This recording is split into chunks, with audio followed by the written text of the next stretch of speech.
जय हिंद साथियों, एक बार फिर हाजिर हूँ आप लोगों के लिए आसाम राइफल टेक्निकल और ट्रेड्समैन की भर्ती की नोटिफिकेशन को लेके पूरी जानकारी दूंगा। साथ ही आपको बताऊंगा कि आसाम राइफल की भर्ती जो है किन किन पदों पे है, कौन कौन से वो ट्रेड हैं।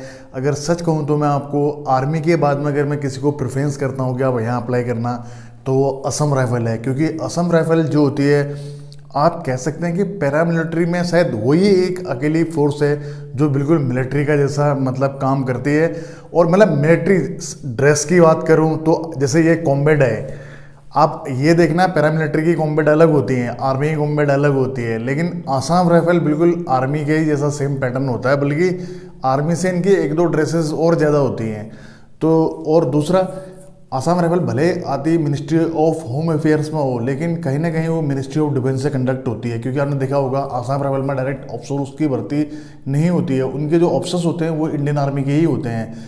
तो आर्मी का पैटर्न, और आर्मी से भी ज़्यादा मैं कह रहा हूँ कि अगर अपनापन दोस्ती, मतलब मैंने वो वहाँ मैं बहुत रहा हूँ आसाम राइफल वालों के साथ में, तो मुझे वहाँ का बहुत ज़्यादा अनुभव है, नॉर्थ ईस्ट का भी। तो मुझे यार रेयर, मैं दिल से बताऊँ तो यार बहुत अच्छी फोर्स लगती है यार मुझे आसाम राइफल। ठीक है, तो ये वहाँ की वैकेंसी आई है, तो मैं आप लोगों को ज़रूर सूचित करूँगा कि किस किस पदों पे भर्ती है। सबसे पहले बात करते हैं ट्रेड की। तो जो ट्रेड है वो आया आपका प्लम्बर का। प्लम्बर की जो एज का क्राइटेरिया है वो है आपका 18 ईयर्स टू 23 ईयर्स। छूट भी है, छूट सब में, ओबीसी में जो है आपको 3 साल की छूट, एसटी एससी में आपको 5 साल की छूट। ठीक है, उसके बाद में फिर आएगा आपका लाइनमैन फील्ड का, इसका भी इसके क्राइटेरिया 18 टू 23 ईयर है। और उसके बाद आया आपका सर्वर आईटीआई का। ठीक है, और इनका जो एज का क्राइटेरिया है वो है आपका 20 टू 28 ईयर्स। और उसके बाद में फिर आपका जो नेक्स्ट वैकेंसी है वो है आपकी रिकवरी व्हीकल की। और जो रिकवरी व्हीकल मैकेनिक है, इसकी जो एज का क्राइटेरिया है वो 18 टू 25 ईयर्स है। नेक्स्ट जो वैकेंसी है वो है आपका पर्सनल असिस्टेंट, यानी कि जो पीए बोलते हैं। और उसके बाद में फिर आपका और यहाँ पे भी जो एज का क्राइटेरिया है वो 18 टू 25 है। फिर है आपकी ड्राफ्टमैन की, और ड्राफ्टमैन के बाद में नेक्स्ट वैकेंसी है आपकी एक्सरे असिस्टेंट की। और जो इसका एज का क्राइटेरिया है वो है आपका 18 टू 23 ईयर्स। फिर जो नेक्स्ट वैकेंसी है आपकी वो है आपकी ब्रिज एंड रोड। ये मेल और फीमेल दोनों अप्लाई कर सकती हैं, और एज का क्राइटेरिया इसका भी 18 टू 23 ईयर है। ठीक है, उसके बाद में नेक्स्ट है आपका रिलीजियस टीचर, यानी कि धर्मगुरु। जैसे इंडियन आर्मी में धर्मगुरु की अलग भर्तियाँ होती हैं और डायरेक्ट जेसीयू रैंक में भर्ती होती है, तो उसी प्रकार यहाँ पे भी आरटी की भर्ती हो रही है रिलीजियस टीचर की। और इनका जो एज का क्राइटेरिया है वो 18 टू 30 ईयर्स है। ठीक है, तो ये थी वैकेंसी। और इनमें जो 2 वैकेंसी हैं ये आती हैं आपकी ग्रुप बी में, bridge and road male female की। दूसरी आती है आपकी आरटी यानी कि रिलीजियस टीचर की, ये आती है दोनों ग्रुप बी के अंदर में। अगर ग्रुप बी की अगर आपने वैकेंसी अप्लाई करनी हो तो उसके लिए जो फॉर्म के चार्जेस लगेंगे वो लगेंगे 200 रुपये, बाकी के लिए 100 रुपये। और एसटी एससी वाले भाइयों के लिए हमारे लिए कोई शुल्क नहीं है। ठीक है, इसका ऑनलाइन जो स्टार्ट हो रहा है वो ऑनलाइन स्टार्ट हो रहा है आपका 21 अक्टूबर से स्टार्ट हो चुका है, यानी कि आज से।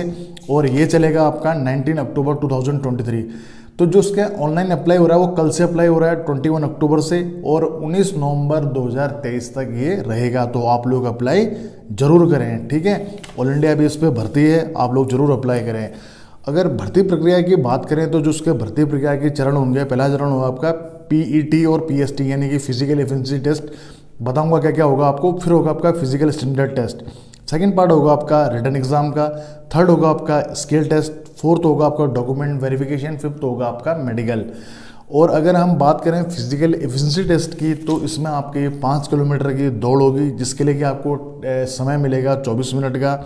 अगर हम बात करें बहनों की तो उनके लिए 1.6 किलोमीटर, और उनके लिए जो टाइमिंग रहेगा वो 1.5 मिनट रहेगा। ठीक है, उसके बाद में बात करें अगर लद्दाख रीजन के हैं, गढ़वाल हिमालय वाले, तो उनके लिए जो दौड़ रहेगी वो रहेगी 1.6 किलोमीटर की, और टाइम रहेगा उनके लिए 7 मिनट का। और फीमेल की बात करें तो 800 मीटर, टाइम रहेगा इनके लिए 5 मिनट का। और फिजिकल जो आपका स्टैंडर्ड टेस्ट है हाइट का, तो उनके लिए हाइट रहेगी 170 सेंटीमीटर, जो भी जनरल के हैं। और उसके बाद में फिर जो हमारे एसटी एससी वाले भाई हैं उनके लिए रहेगी 162.5। और सीने की बात करें तो जनरल वालों की रहेगी 80 टू 85, यानी कि 80 आपका मिनिमम होना चाहिए 5 सेंटीमीटर फुलाने के बाद में। एसटी एससी वाले भाई बहनों की बात करें तो उनके लिए, जो एसटी एससी वाले जो भाई हैं उनकी बात करें तो उनके लिए 76 सेंटीमीटर उनका चेस्ट होना चाहिए, और फुलाने के बाद में 81 जाना चाहिए। तो ये उनका क्राइटेरिया है, ठीक है। और रिटन एग्ज़ाम की बात करें तो अभी सिलेबस जो भी है आपको मैं बुक मेंशन कर देता हूँ, आपको डिस्क्रिप्शन में भी इसका लिंक मिल जाएगा। और जो इसके रिटन एग्ज़ाम का पार्ट है उसमें आएंगे आपके GK, reasoning, math, English plus आपका जो ट्रेड आपने भरा है उसका एग्ज़ाम।